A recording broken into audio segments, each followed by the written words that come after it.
أشرف الأنبياء والمرسلين نبينا محمد وعلى آله وأصحابه أجمعين أما بعد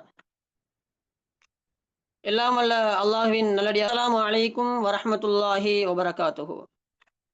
ஒவ்வொரு வாரமும் நடைபெறுகின்ற இந்த மார்க்க விளக்க வகுப்பிலே உத்தம சஹாபாக்கள் என்ற சிற்றுரையின் தொடரில் இன்றைய நாள் 6வது தொடராக தல்ஹா பின் உபைதுல்லா ரலியல்லாஹு அன்ஹு அவர்களுடைய வாழ்க்கை சில குறிப்புகளை இந்த இடத்தில் ஞாபகப்படுத்துவது பொருத்தமாக இருக்கும் என ஆசைப்படுகிறேன்.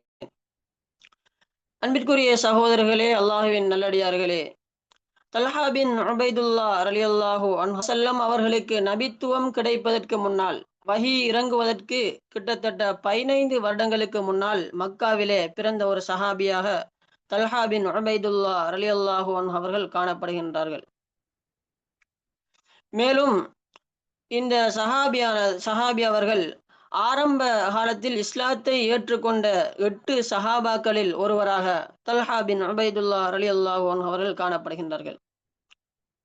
மேலும் நபிகளார் ஸல்லல்லாஹு அலைஹி வஸல்லம் அவர்களால் சுவர்க்கத்திற்கு நன்மாராயம் கூறப்பட்ட 10 சஹாபாக்களில் ஒருவராக இவர்கள் காணப்படுகின்றார்கள். இதற்கு முன்னர் ஹுலஃபா உர் ராஷிதூன்கள் அதுபோல அடுத்தடுத்த சஹாபியெல்லாம் நாம் பார்த்திருக்கின்றோம். இவர்கள் அனைவரும் சுவர்க்கத்திற்கு நன்மாராயம் கூறப்பட்டவர்களாக காணப்படுகிறார்கள்.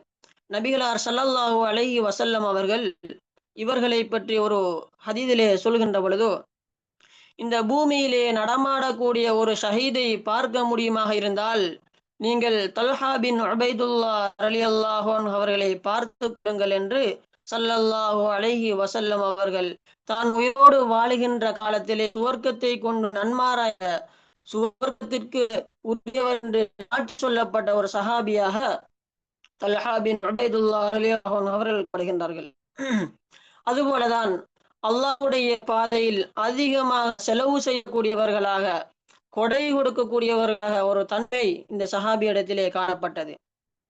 அதுபோலதான் இந்த சஹாபியை பொறுத்த வரைக்கும் தன்னிடத்திலே வருகின்ற செல்வங்களை தன்னுடைய குடும்பத்திற்கும்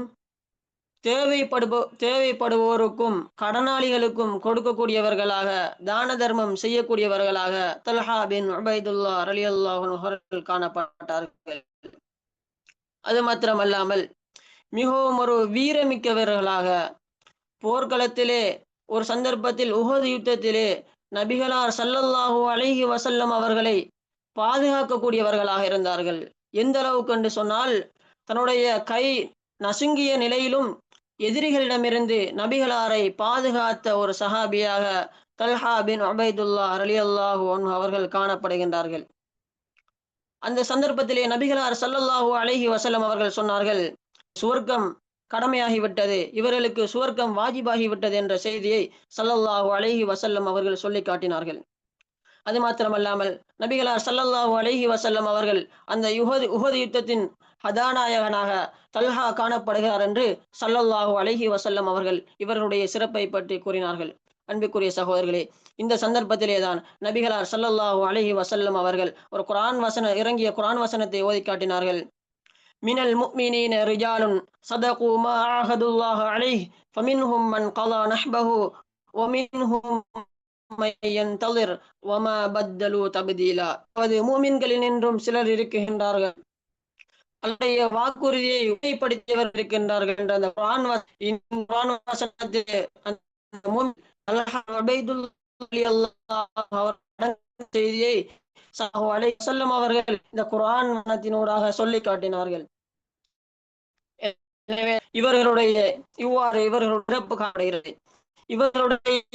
இவருடைய மரணமானது 36 ரஜப் மாதத்திலே தல்ஹா பின் உபைதுல்லா ரலியல்லாஹு அன்ஹு அவர்கள் மரணிக்கின்றார்கள். அவர்கள் மரணிக்கின்ற பொழுது அவர்களுடைய வயது 64 காணப்பட்டது.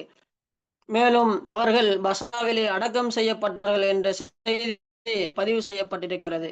எனவே அன்பிற்குரிய சகோதரர்களே,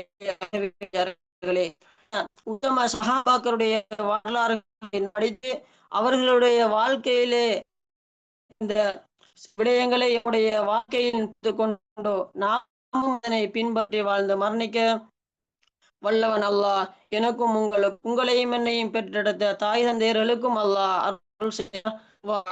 அல்ஹம்துலில்லாஹி ரப்பில் ஆலமீன். அஸ்ஸலாமு அலைக்கும் வரஹ்மத்துல்லாஹி வபரகாத்துஹு.